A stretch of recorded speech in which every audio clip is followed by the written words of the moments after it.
Kung ikaw yung tipo ng user na gusto ng compact na phone pero ayaw masacrifice ang camera, ito ang phone na hinahanap mo, ang Vivo V70. Pero bago ka mag-pre-order, kailangan nating sagutin ang isang importanteng tanong. Sa early bird price na 26,957 pesos para sa 12 GB RAM at 256 GB storage, sulit ba talaga to? O may mas magandang option sa ganitong budget?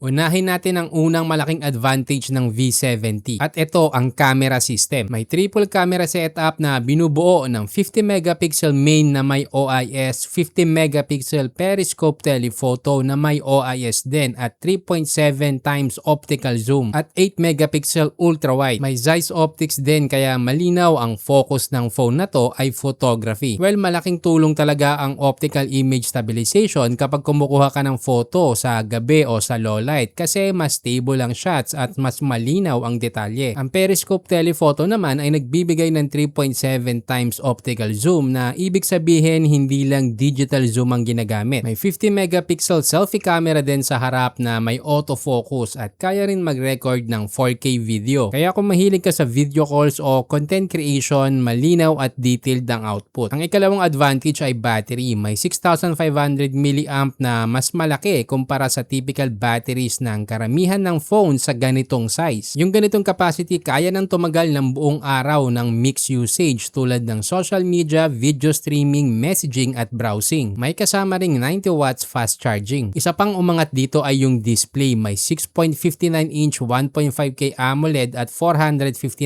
ppi. Kaya asahan mo ng malinaw ang text at images. 120Hz din kaya smooth sa scrolling. Umaabot din ng 5,000 nits peak brightness kaya kahit nasa labas ka at maliwanag ang araw, readable pa rin ang screen. May HDR10 support din kaya mas maganda ang contrast kapag nanonood ka ng videos o movies. Pagdating sa build quality, gumagamit ito ng aluminum frame at may IP68 at IP69 water and dust resistance. Ito pa, bukod sa hardware, may long-term value din ang software dahil naka Android 16 at may promise na hanggang 4 Android OS upgrades at 6 years security updates. Ibig sabihin, hindi lang to maganda sa simula, may chance din tong manatiling updated at secure sa loob ng ilang taon kung plano mong gamitin ng matagal. Pero syempre, katulad ng ibang smartphones, hindi ito perfect. Ang unang limitation ay ang chipset. Gumagamit ng Snapdragon 7 Gen 4 na may Antutu score na around 1 million. Sapat naman ito para sa daily tasks tulad ng social media, messaging, video streaming at multitasking. Mabilis din ang loading ng apps dahil gumagamit ng UFS 4.1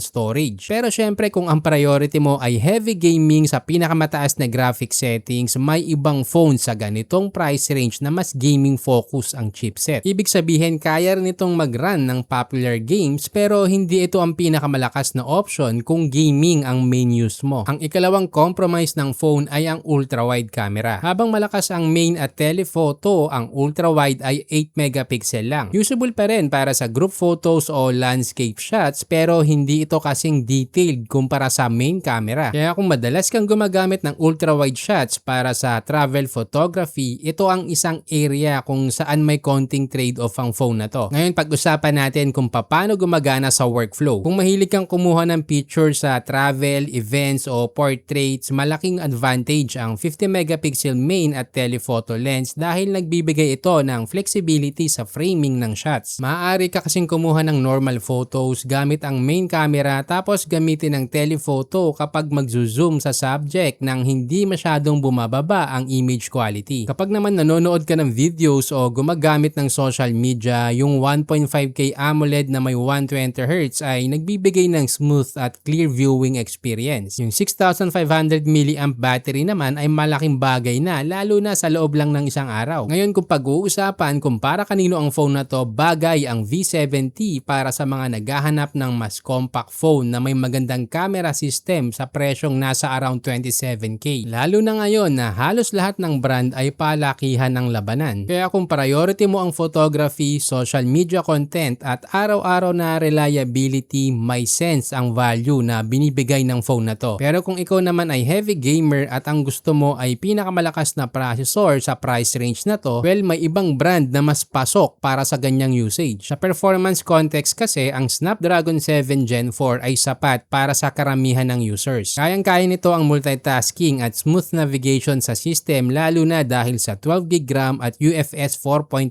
storage. Sa survey din na ginawa namin kung anong brand ang pinakatumagal sa kanila, marami rin nagsasabi na Vivo. Sa huli, ang Vivo V70 ay isang phone na malinaw ang target. Hindi ito trying to be the most powerful gaming phone. Ang focus nito ay camera quality, battery life at premium design sa under 30k price range. At sa presyong 26,957 pesos para sa 12GB RAM at 256GB storage, may malinaw itong value para sa mga users na gusto ng balanced phone na may strong camera features. Ngayon, gusto kong malaman ang opinion mo. Sa presyong around 27k, sulit ba para sa'yo ang Vivo V70? O may ibang phone kang mas pipiliin sa budget na to? Comment mo sa baba para makita din natin ang choices ng ibang viewers. Kung gusto mo ring makita ang latest promo, may link sa description na pwede mong i-check. Kung nakatulong ang video na to sa desisyon mo, huwag kalimutang mag-like, share at mag-subscribe para sa mas marami pang tech decision guides.